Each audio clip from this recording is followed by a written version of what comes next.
प्रभु यीशु मसीह में मेरे सारे मसीही बहनों और भाइयों को मेरा नमस्कार।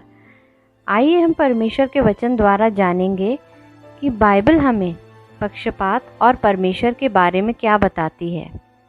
तो जैसा कि इफिसियों 6:16 में लिखा है कि इन सब के साथ विश्वास की ढाल लेकर स्थिर रहो, जिससे तुम उस दुष्ट के सब जलते हुए तीरों को बुझा सको।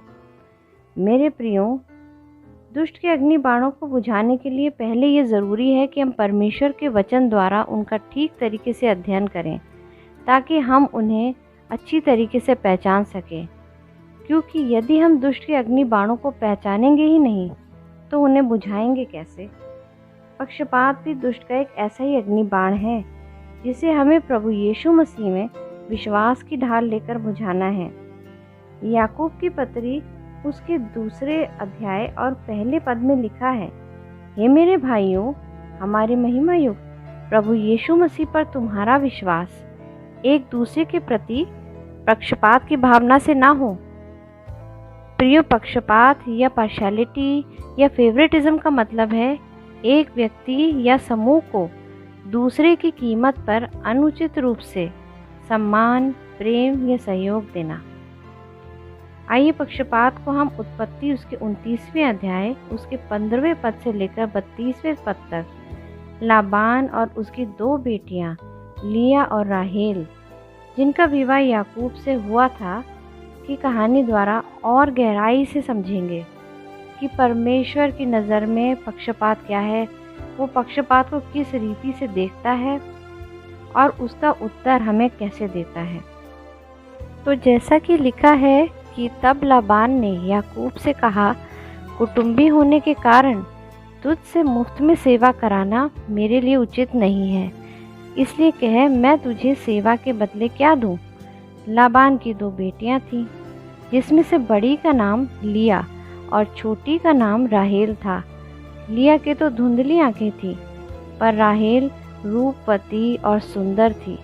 इसलिए याकूब ने, जो राहेल से प्रीति रखता था, कहा, मैं तेरी छोटी बेटी राहेल के लिए 7 वर्ष तेरी सेवा करूंगा।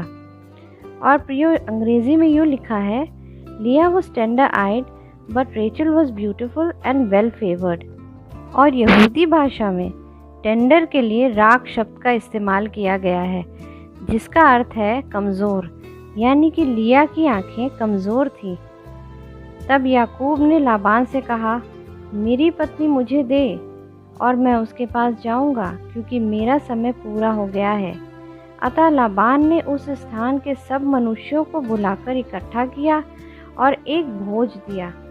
और सांझ के समय वह अपनी बेटी लिया को याकूब के पास ले गया और वह उसके पास गया।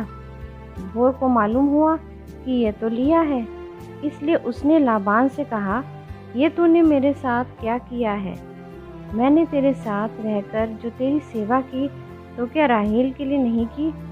फिर तूने मुझसे ऐसा छल क्यों किया? लाबान ने कहा, हमारे यहाँ ऐसी रीति नहीं कि बड़ी बेटी से पहले छोटी का विवाह कर दें। इसका सप्ताह तो पूरा कर, तब तुझे छोटी भी उस सेवा के लिए मिलेगी जो तू मेरे साथ रहकर और 7 वर्ष तक मेरे लिए करेगा।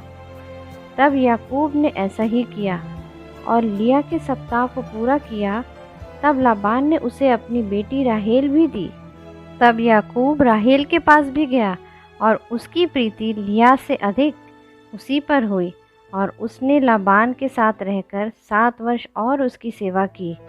और जब यहोवा ने यह देखा कि लिया अप्रिय हुई, तब उसने उसकी कोख खोली, पर राहेल बांझ रही।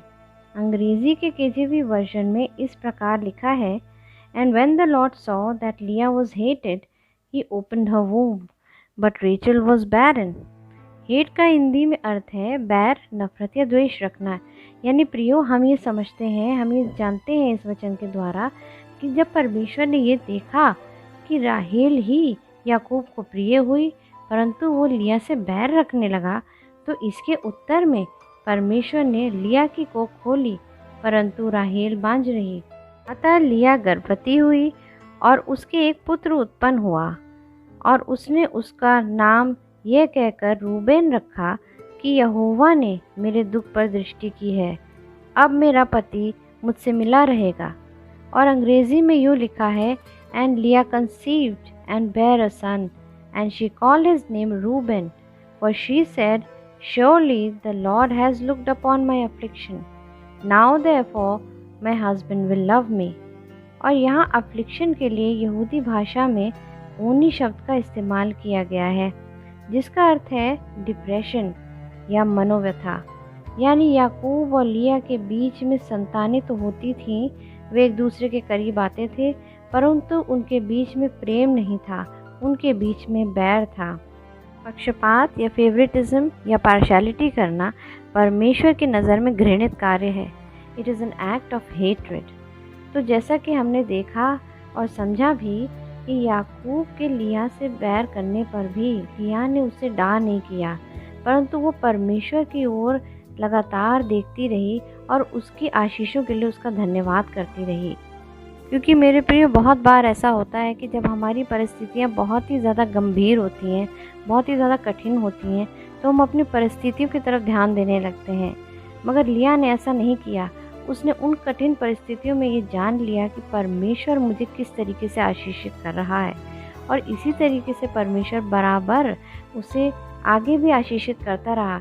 क्योंकि उसने अपनी उम्मीद तो भले ही अपने पति से लगा रखी थी कि वो कभी न कभी मुझसे मिल जाएगा, लेकिन उससे ज़्यादा उसने परमेश्वर की ओर ध्यान दिया, उसकी आशीषों के लिए उसका धन्यवाद करती रही। और इसीलिए इसी कारण परमेश्वर भी लगातार उसकी दुख की तरफ देखता रहा, उसकी तरफ दृष्टि करता रहा और उसे आशीषित करता रहा। और इसी प्रकार हम देखते हैं कि परमेश्वर ने याकूब और राहेल को उनके कार्यों अनुसार उन्हें किस प्रकार उत्तर दिया। तो उत्पत्ति उसके 30वें अध्याय और उसके पहले और दूसरे पद में ये लिखा है, जब राहेल ने देखा कि याकूब के लिए मुझसे कोई संतान नहीं होती, तब वह अपनी बहन से डाह करने लगी और याकूब से कहा, मुझे भी संतान दे, नहीं तो मर जाऊंगी। तब याकूब ने राहेल से क्रोधित होकर कहा, क्या मैं परमेश्वर हूँ? तेरी कोख तो उसी ने बंद कर रखी है। और जैसा कि हमने देखा कि परमेश्वर ने लिया को उसकी परेशानियों में, उसकी कठिनाइयों में उत्तर दिया, उसी प्रकार परमेश्वर ने राहेल और याकूब से भी बातें की, उनके कार्यों अनुसार उन्हें उत्तर दिया। इसी प्रकार अब हम देखते हैं कि नए नियम में परमेश्वर हमसे पक्षपात के बारे में क्या कह रहा है, वो विश्वासियों से पक्षपात के बारे में क्या कह रहा है। तो जैसा कि याकूब उसके 2 अध्याय और पहले से 4 पद में लिखा है, हे मेरे भाइयों, हमारे महिमा युक्त प्रभु यीशु मसीह पर तुम्हारा विश्वास एक दूसरे के प्रति पक्षपात की भावना से ना हो। क्योंकि यदि एक पुरुष सोने के छल्ले पहने हुए और सुंदर वस्त्र पहने हुए तुम्हारी प्रार्थना सभा में आए, और एक कंगाल भी मैले कुचैले कपड़े पहने हुए आए, और तुम उस सुंदर वस्त्र वाले का मुंह देखकर कहो, तू वहाँ अच्छी जगह बैठ, और उस कंगाल से कहो, तू वहाँ खड़ा रह या मेरे पाँव के पास बैठ, तो क्या तुमने आपस में भेदभाव ना किया और बुरे विचार से न्याय करने वाले ना ठहरे? कि परमेश्वर का वचन हमें ये बता रहा है कि विश्वासी लोग जब अपनी प्रार्थना सभाओं में एक दूसरे के साथ प्रभु यीशु मसीह की स्तुति करते हैं, आराधना करते हैं, वचन सुनते हैं, सुनाते हैं, पढ़ते हैं, पढ़ाते हैं, भोजन आदि करते हैं, देश विदेश जाके परमेश्वर के नाम का प्रचार करते हैं, उसके उद्धार की और दूसरे आगमन की, उसके प्रेम की गवाही देते हैं, और ये बताते हैं कि हमें कलीसियाओं में रिवाइवल की प्रार्थना करनी चाहिए या मन फिराव की प्रार्थना करनी चाहिए, और बहुत बड़े बड़े चर्चेस का और भवनों का निर्माण करने लगते हैं। लेकिन इन सब के साथ हम ये पूरी तरीके से भूल जाते हैं कि हम अपने व्यक्तिगत जीवन में और कलीसिया में और अपने आत्मिक जीवन में पक्षपात भी करते हैं, जिसे परमेश्वर बहुत ही करीब से आकर के देखता है। जैसा कि हमने लिया और याकूब और राहेल की कहानी में भी देखा कि परमेश्वर उनके व्यक्तिगत जीवन में किस तरीके से हर एक चीज़ को, उनके हर एक कार्य को पढ़ रहा था, देख रहा था, और उसके ही हिसाब से वो उन्हें उत्तर दे रहा था। और इसी प्रकार से परमेश्वर का वचन हमें ये चिता रहा है कि मेरे भाइयों, ऐसा विश्वास जिसमें तुम परमेश्वर के प्रेम की गवाही देते हो, उसे अपना उद्धारकर्ता बताते हो, उसमें अगर तुम पक्षपात भी करते हो तो तुम परमेश्वर के नाम को महिमा न देकर उसके नाम पे धब्बा लगाते हो, तुम उसके नाम को गंदा करते हो। क्योंकि पक्षपात क्या है असल में? एक तो हमने ये जाना कि पक्षपात is an act of hatred, ये बैर रखने का कार्य है जो कि परमेश्वर की नज़र में घृणित कार्य है। और जैसा कि याकूब 2:9 में लिखा है, पर यदि तुम पक्षपात करते हो तो पाप करते हो और व्यवस्था तुम्हें अपराधी ठहराती है। यानी कि दोस्तों, शैतान का ये अग्निबाण बहुत ही खतरनाक अग्निबाण है जो कि हमें परमेश्वर की नज़र में पापी बना देता है, हमें पाप में गिरा देता है और व्यवस्था का अपराधी भी ठहरा देता है। और जैसा कि याकूब 2:13 में भी लिखा है, क्योंकि जिसने दया नहीं की उसका न्याय बिना दया के होगा, दया न्याय पर जयवंत होती है।